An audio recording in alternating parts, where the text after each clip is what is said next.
Tag TV brings you daily news bulletin from India.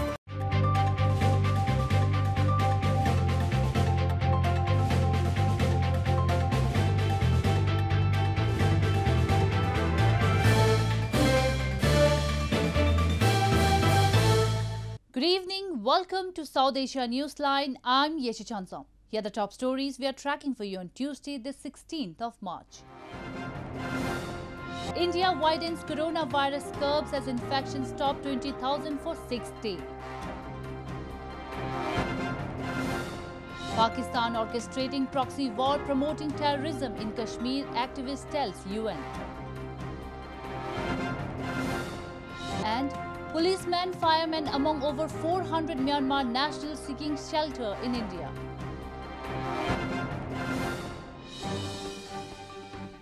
And now for all the details. India has expanded coronavirus curbs in parts of the country as it continued to report more than 20,000 infections for the 6th straight day on Tuesday, after a relatively controlled January and February. The government has blamed crowding and a general reluctance to wear masks for the spike.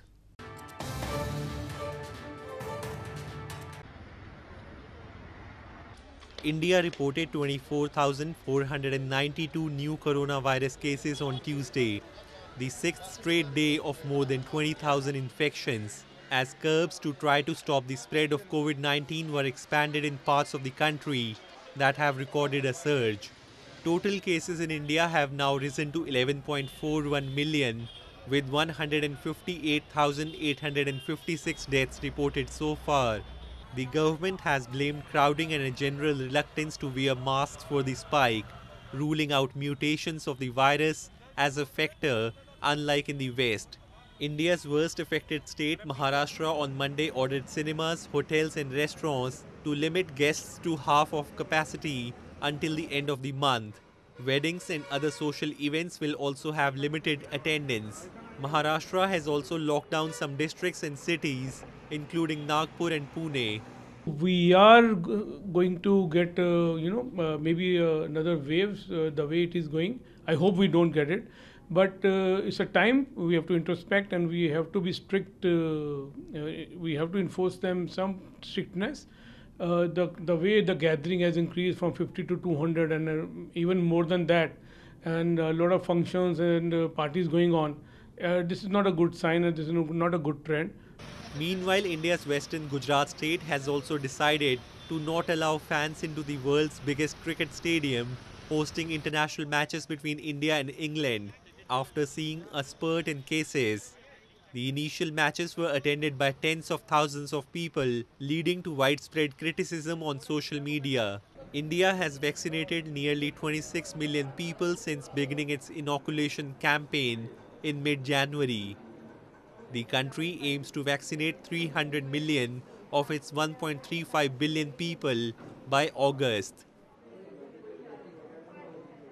Bank strike in parts of India entered day 2 as employees protested against the government's policy to privatize more public sector lenders. Bank services like cash withdrawals continue to hit general public. Bank employees across India held strike for a second day on Tuesday to condemn privatization of 2 public sector banks. Protesters in Indian capital New Delhi, northern Lucknow and Panchkula cities staged protests, carried banner posters and raised slogans as they opposed the proposal of the federal government to privatize 2 banks. People in eastern Siliguri city said they were facing problems in withdrawing cash as banking operations were hit. और आज ये सरकार इनको बंद करने में तुली हुई है, प्राइवेट हाथों में देने के तुली हुई है। ये प्राइवेट हाथों में देके बीएस हमारा देश का पैसा सारा डिविडेंड के फॉर्म में सारा बाहर देश में चला जाएगा। हमारा देश का क्या कहते हैं जो रेवेन्यू है बाहर देशों में जाएगा, वो हमें बर्दाश्त नहीं है। हम लोग प्राइवेटाइजेशन के खिलाफ एकत्र हुए हैं और इसका विरोध करते रहेंगे। प्राइवेटाइजेशन से खाली बैंक वालों को नुकसान नहीं, कस्टमर को भी ज्यादा नुकसान है। As part of the disinvestment plan, Indian Finance Minister Nirmala Sitharaman had announced the privatization of 2 public sector banks in the federal budget of 2021. The strike was called after talks between the United Forum of Bank Unions and government representatives failed to reach a conclusion, said media reports. In news from Pakistan, a remote-controlled bomb exploded on Monday night in Pakistan's city of Karachi, killing a paramilitary soldier and injuring 8 other people. Separatist insurgents from the Baloch Liberation Army claimed responsibility for the blast. A bomb targeting a military vehicle exploded in Pakistan's Karachi city on Monday night, killing at least 1 paramilitary soldier and injuring 8 other people. A senior police officer said the initial investigation suggested an explosive rigged motorcycle was used in the attack and the device was detonated remotely. Separatist insurgents from the Baloch Liberation Army claimed the responsibility for the blast in a statement shared with international news organization Reuters. The Baloch Liberation Army has been fighting an insurgency in the southwestern province of Balochistan, targeting security forces and infrastructure and mineral extraction projects that the militants say exploit the region at the expense of locals. Moving on, Director of the European Foundation for South Asian Studies, Junaid Qureshi, told the United Nations on Monday that thousands of Kashmiris have died in a proxy war orchestrated by Pakistan and continue to suffer due to terror groups patronized by the Pakistani military establishment. He urged the world body to intervene and hold Islamabad accountable for its actions. Junaid Qureshi, director of the European Foundation for South Asian Studies, during the ongoing 46th UNHRC session in Geneva on Monday said that thousands of Kashmiris have died in a proxy war orchestrated by Pakistan, and they continue to suffer due to terrorist groups patronized by the Pakistani military establishment. Qureshi, who is himself a Kashmiri, said that last month on Pakistan's so-called Kashmir Solidarity Day, Prime Minister Imran Khan said that Pakistan would be willing to give Kashmiris the right to independence. This misleading statement aimed at deceiving the international community needs to be put into perspective, he said.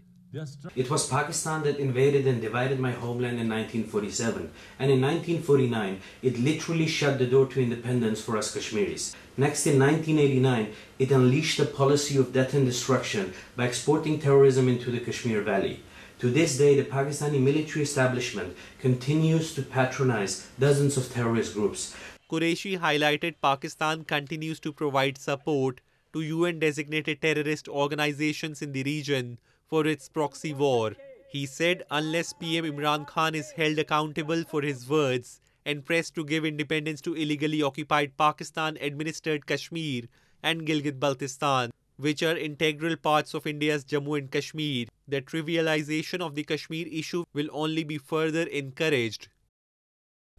In news from Afghanistan, U.S. Special Envoy Zalmay Khalilzad will attend Afghan peace conference hosted by Russia in Moscow this week. On Monday, Khalilzad was back in Kabul after meeting Taliban in Qatar, where he met Afghan leaders including President Ashraf Ghani and Chairman of the High Council for National Reconciliation, Abdullah Abdullah, and discussed the next steps in the peace process.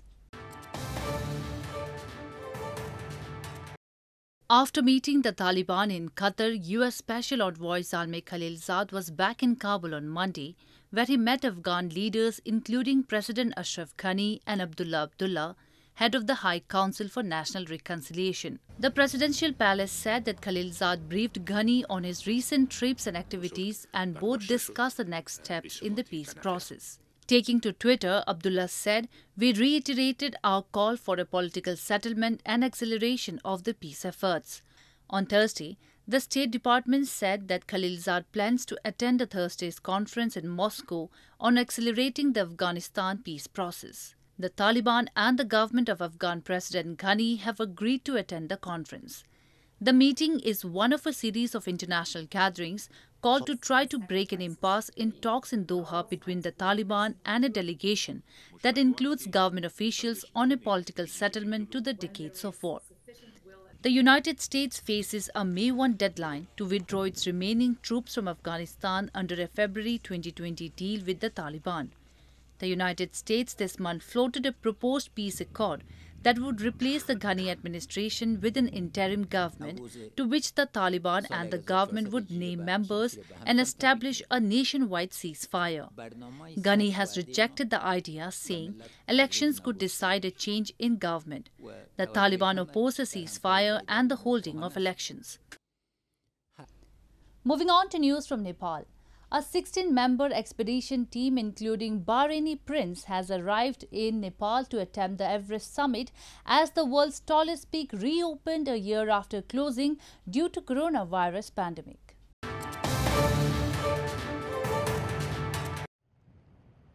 A team of climbers, including Bahraini Prince Mohammed Hamad Mohammed Al Khalifa, arrived in Nepal on Monday evening to scale Mount Everest as the world's tallest peak reopened a year after closing due to the coronavirus pandemic. The team of 16 from Bahrain and Britain is the first international group to arrive in Kathmandu in the hope of climbing the 8,849-meter mountain. We are all excited, me and the whole team. We've been waiting for this moment and we're very excited that the season has started, and hopefully soon with the training we're going to reach the summit and raise the Bahraini flag over there. Nepal closed its mountains in March last year as part of tight measures to control the coronavirus, which has infected 275,310 people and caused 3,014 deaths nationally so far. More than 300 foreign climbers were likely to attempt the ascent in the peak climbing season beginning in April, compared with a record 381 climbers who attempted the famed summit in the same period in 2019. As Myanmar's military government continues an increasingly brutal crackdown on protesters, citizens are fleeing into neighbouring India. Ko, a local fire department official from Myanmar's Chin state that borders India, said he and his colleagues joined the civil disobedience movement after police ordered them to use their fire truck to disperse protesters. Ko said he hid in a forested area of Chin state with around 30 others. On March 3, Myanmar security forces discovered their hideout, forcing him to flee the country, leaving behind his wife and 4 children. Reports suggest that more than 400 people from Myanmar, many of them policemen, have crossed into neighbouring India since late February. India's federal government has ordered local authorities to stop the influx, but the mountain terrain is porous and hard to patrol. Around 140 people have died so far and thousands detained in Myanmar since the February 1 military coup. Protesters continue to take to the streets in defiance of the authorities, who have used rubber bullets, tear gas and live ammunition to stop them.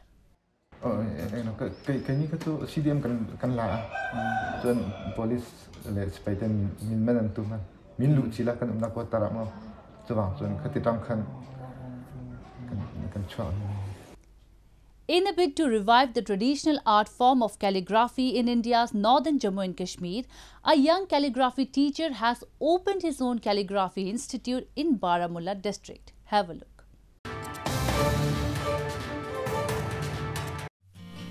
Malik Mukhtar, a young teacher in India's Jammu and Kashmir, is trying to revive the centuries-old art of calligraphy in the Kashmir Valley by starting a calligraphy institute. Hailing from Patan town of Baramulla district, the 20-year-old wants to popularize the art of calligraphy amongst the school students in the valley. मैंने सोचा क्यों ना बच्चों को एक अलग style से इसकी जानिब राग़िब करूं। मैं अब डिफरेंट स्टाइल्स के साथ इन बच्चों को लिखना सिखाता हूं ताकि वो इसकी तरफ राग़िब हो जाए। जब वो इसकी तरफ राग़िब हो जाएंगे, मैं साथ ही साथ उनकी जो मेन लिखाई है, जिस तरह वो एग्ज़ाम में लिखते हैं, वो भी उनकी ठीक करता हूं। हमने बहुत कुछ सीखा है यहाँ पे। हैंड राइटिंग जो है मेरी बहुत इम्प्रूव हो गई है 15 दिनों में। पहले तो मुझे लगा था कि मुझे 1 साल लगेगा हैंड राइटिंग अपनी इम्प्रूव करने में, लेकिन यहाँ पे 15 दिनों में अपना इतना इम्प्रूवमेंट देखकर मुझे अब लग रहा है कि बस अब 2-3 दिन लगेंगे और मेरी हैंड राइटिंग फुली इम्प्रूव होने में। Calligraphy, which is known as Khushnavishi in Urdu, was popular all over the world, especially in Islamic countries and different states of India, including Hyderabad, Lucknow and Mumbai. According to calligraphy teachers, technology has overpowered the traditional art form of Kashmir, but now the interest in the art is reviving. Well, that's all we have for you from South Asia this evening. Now, our viewers can watch the show on SouthAsiaNewsline.com. You can also visit us on Facebook.com/IsAsiaNewsline and follow us on Twitter @IsAsiaNewsline. That's all in tonight's edition. We will see you same time tomorrow. Good night.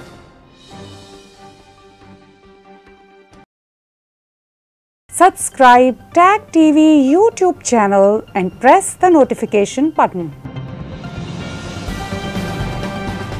Subscribe Tag TV YouTube channel and press the notification button.